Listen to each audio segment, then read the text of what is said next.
ये वीडियो आपको thyroid cancer के बारे में जानकारी देगा।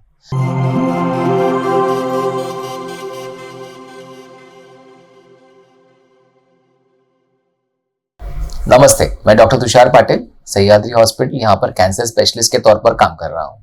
ये वीडियो आपको थायराइड कैंसर के बारे में जानकारी देगा। दोस्तों, थायराइड कैंसर फीमेल्स में होने वाला प्रेडोमिनेंटली एक कैंसर है।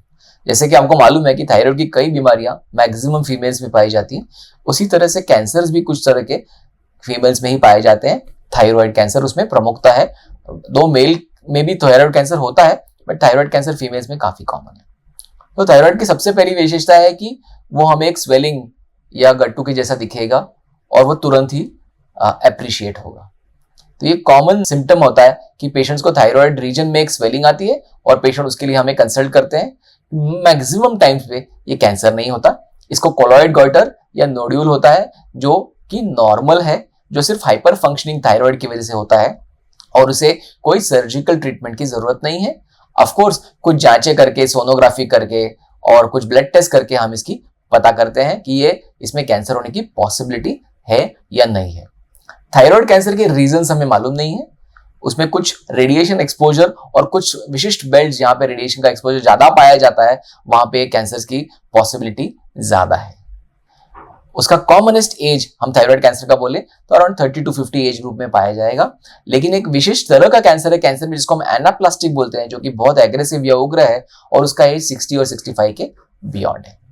Routinely, thyroid cancers are highly treatable and highly curable. So, thyroid cancer में क्योर होने का चांस करीब 99% है। Irrespective of the stage, कौन सी स्टेज में पाया जाता है, doesn't matter, इसमें हम उसको पूरा क्योर कर सकते हैं।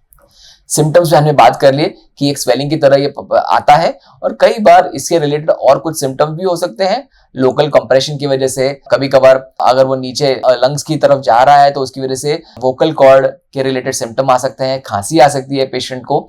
ये कुछ सिम्टम्स है जो थायराइड कैंसर या थायराइड स्वेलिंग से रिलेटेड है। ऑफकोर्स इसकी जांच या डायग्नोसिस कैसे होता है, तो हमें कुछ स्कैन्स करने होते हैं। पहले सोनोग्राफी की जाती है, उसका एक्सटेंट जानने के लिए कई बार सीटी स्कैन किया जाता है। जब इसमें कैटेगरी 3 एंड अबव रेटिंग आती है, जिसमें कैंसर की पॉसिबिलिटी बढ़ जाती है, तो एफएनएसी या बायोप्सी की जाती है। तो एफएनएसी या बायोप्सी से हमें कैंसर होने की एक पॉसिबिलिटी है या नहीं है, ये पता चलता है। अब आए ट्रीटमेंट के बारे में। सो रूटीन थायराइड कैंसर, जिसको हम पैपिलरी या फॉलिकुलर थायराइड मानेंगे, जो सबसे कॉमन है, उसमें सबसे पहली ट्रीटमेंट है थायराइडेक्टमी। थायराइड की ग्रंथि को पूरा निकालना है। भले ही थायराइड का कैंसर एक राइट साइड या लेफ्ट साइड से पर लिमिटेड हो, लेकिन ट्रीटमेंट उसकी पूरी थायराइड का रिमूवल है। सो पूरी थायराइड की ग्रंथि हमको निकालनी है। उसके बाद कुछ लोगों में आजू बाजू के लिम्फ नोड्स अगर अफेक्टेड हैं तो लिम्फ नोड्स को भी हम निकालते हैं, जिसको हम लिम्फ नोड डिसेक्शन बोलते हैं। ये हुआ प्राइमरी सर्जिकल ट्रीटमेंट। अब इसके बाद पेशेंट को हम थायराइड सप्लीमेंट्स पे शुरू करते हैं और कैल्शियम सप्लीमेंट्स पे शुरू करते हैं, जो कि करीब 4 से 6 हफ्ता चलता है। इसके बाद हम थायराइड का जो सप्लीमेंट है वो बंद करते हैं और कुछ दिनों के बाद एक रेडियो एक्टिव थायराइड स्कैन, जिसको diagnostic radio active thyroid scan कहा जाता है, वो हम रन करते हैं। इस स्कैन से हमें ये पता चलता है कि ये पेशेंट में ये बीमारी और कहीं छुपी है कि नहीं है। कई बार शुरुआत में ये बीमारी स्कैन्स पे नहीं दिखेगी, लेकिन रेडियो आयोडीन स्कैन पे ये बाद में करीब सर्जरी के 4 से 6 हफ्ते या 8 हफ्ते के बाद ये दिखना शुरू हो सकती है। अगर ये बीमारी पाई गई उस स्कैन पर, तो हम उसको थेरेपेटिक रेडियो आयोडीन का थेरेपी देके उसको पूरी तरह से जला सकते हैं या अब्लेट कर सकते हैं। दोस्तों, थायराइड कैंसर की ट्रीटमेंट बहुत सिंपल है। सर्जरी पहले करनी है, जिसमें थायराइड ग्रंथि पूरी निकालनी है, कुछ लोगों में लिम्फ नोड डिसेक्शन करना है, कुछ हफ्तों के बाद रेडियो एक्टिव आयोडीन स्कैन करना है, और उस स्कैन में अगर हमें कुछ भी लगता है कि डाउटफुल कुछ रह गया है या लोकली या कहीं और, तो उसे हमें एब्लेशन टेक्निक से आयोडीन थेरेपी से क्लियर करना है। इस सब ट्रीटमेंट के बाद उनको फिर से हम थायरोक्सिन या थायराइड टैबलेट या सप्लीमेंट्स पे चालू कर देंगे और हमारा कुछ पैरामीटर्स हम लोग चेक करेंगे, जिसमें थायराइड का फंक्शंस है, टीएसएच हुआ, रेडियो आयोडीन स्कैन हुआ एट रेगुलर इंटरवल्स। इससे हमें थायराइड बीमारी कंट्रोल है कि नहीं है पता चल जाएगा। मैक्सिमम लोगों में इसी ट्रीटमेंट से हमारा पूरा क्योर पॉसिबल है। कुछ लोगों में बीमारी या तो शुरुआत में या लेटर स्टेजेस में मेटास्टेसिस के तौर पे या फैली हुई बीमारी के तौर पे पाई जाती है, जिसमें लंग्स और बोन्स या कुछ लोगों में ब्रेन, इसमें मैक्सिमम मेटास्टेसिस होते हैं। अब इनकी ट्रीटमेंट भी वैसे ही करनी है। रेडियो एक्टिव आयोडीन जब तक हमें साथ देगा तब तक रेडियो एक्टिव आयोडीन ही ट्रीटमेंट करना है।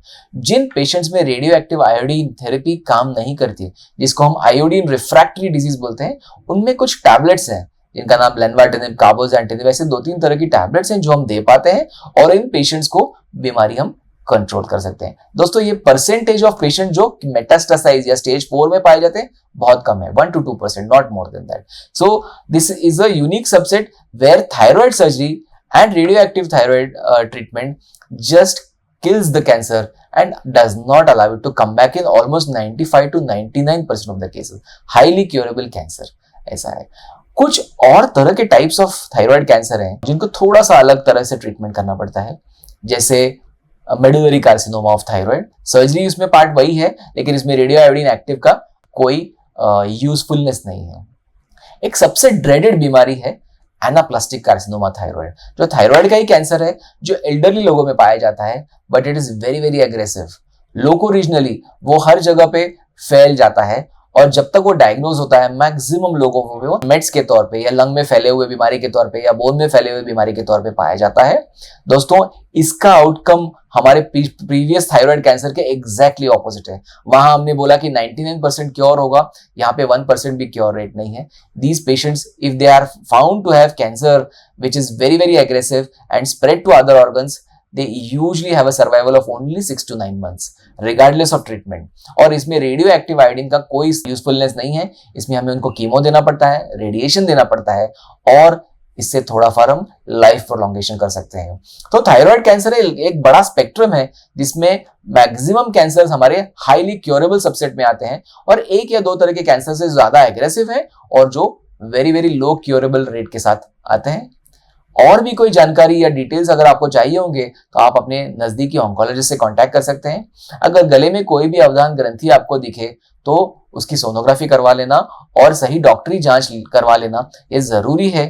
कैंसर के सिम्टम्स हर बार होंगे ही ऐसा नहीं है और कई बार ये सिम्टम बहुत ओवरलैपिंग होते हैं। कुछ जांचें करने के बाद, सोनोग्राफी, बायोप्सी, FNAC करने के बाद ही हम इसका डायग्नोसिस या निदान कर सकते हैं। इस विषय से जुड़ी हुई कोई और भी जानकारी अगर आपको चाहिए हो तो आप नीचे दिए गए नंबर्स पे हमें कांटेक्ट करें। We will be happy to answer them. Thank you.